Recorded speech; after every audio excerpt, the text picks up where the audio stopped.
Hello, mga kamanang! Ngayon po ay nandito po tayo sa bayan ng Tayabas. Dito po sa mismong parke din. Ipapakita at ipapakilala ko po sa inyo ang tinatawag dito po sa amin na Yemayuhan Festival. Ang Yemayuhan po ay pinagsamang salita na Yema at Mayuhan. Bakit nga ba Yema? Kasi ho, ari ay kilalang kilala sa bayan ng Tayabas dahil napakasarap po ng Yema cake dini at ito talaga'y pinagmamalaki dini.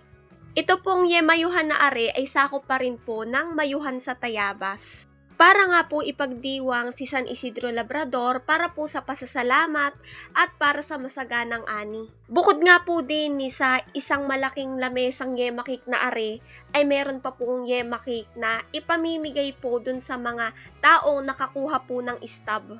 Ay yung stab po ay kanina pa pong umaga kinuha yun, tayo po late, kaya ang gagawin ko na lang ho, di picture tsaka video. Kadami rin naman po talagang nadayo din Tsaka mas okay din po na binigyan talaga ng stab kasi po, balita ko nung nakaraang year po, di wala ho stab. Nakahanay lang isang hanay yung mga yema cake. Abay nagunahan daw po sa pagkuha ay nagtigi-tigi sa iyong iba'y naubusan. Arehong yemayuhan na are ay 3 taon na daw pong sinasagawa dini. Ako po'y nga ngayon lang din nakapunta dini.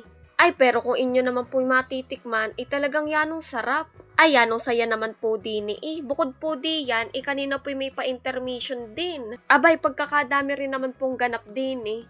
Ay maigi na lang ho, ay di kahit tayo'y tinanghali, inaabutan pa rin natin aring mga yema cake dito. Tingnan nyo naman po at talagang kumpulan ang mga tao.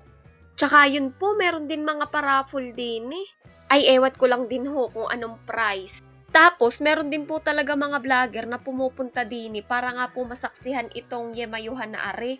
Ito nga pong yema cake na are, hindi po isang buo, isang tao. Syempre ho, yan po hinahati-hati para po mas madami yung makatikim. Pero yung hati naman po niya, talagang good for one person at talagang malaki na din po.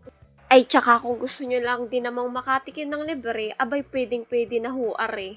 Mahal din naman po ang yema cake ay pag inyong bibilhin. Yung maliit ay alam ko'y nasa 280, tapos yung malaki naman ay nasa 500 plus. Kaya naman yung gustong makatikim ng libre, di maaga nagpunta dini para nga po makakuha agad nung islat para dini sa yema cake.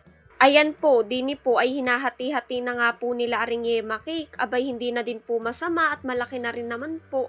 Tsaka kung gaano man po kalaki yung bigay, ay di pasalamatan na lang din po ba? At dini nga ay naghahati, ay naku po, nalaglag pa yung yema cake, ay sayang. Ay talaga naman po yung ibang nadayo dini, ay talagang yema cake ang hanap lagi. Tsaka dun po sa tabi ay may palibre ding pansit habhab. Ay kaso nga lang ho, ay talagang yung mga tao ay mukhang nakapokus talaga sa yema cake. Abaya, nung sarap din naman po talaga na rin. Ay naku siya, mukha pong ari matatagalan pa, ay hindi rin naman ako makakakuha, ako yayaon na. Yan ho, tayo po ay hindi na nag-intay nung yema cake dahil yung po may mga stop. Tayo po ay pupunta na sa akin pupuntahan. Ako po ay mamimili ng maipangluto ko.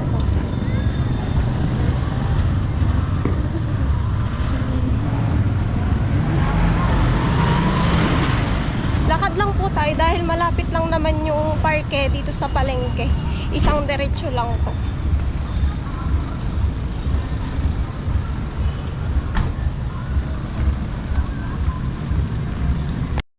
Ayan po, tayo po ay nakabili na po sa palengke. Ako po ay nagsakay na din at tayo po ay pauwi na. Malayo-layo din po yung palengke hanggang sa amin kung lalakarin ay. Yan po, hanggang dito na lang po ang aking vlog. Salamat po sa inyong panonood. Bye-bye!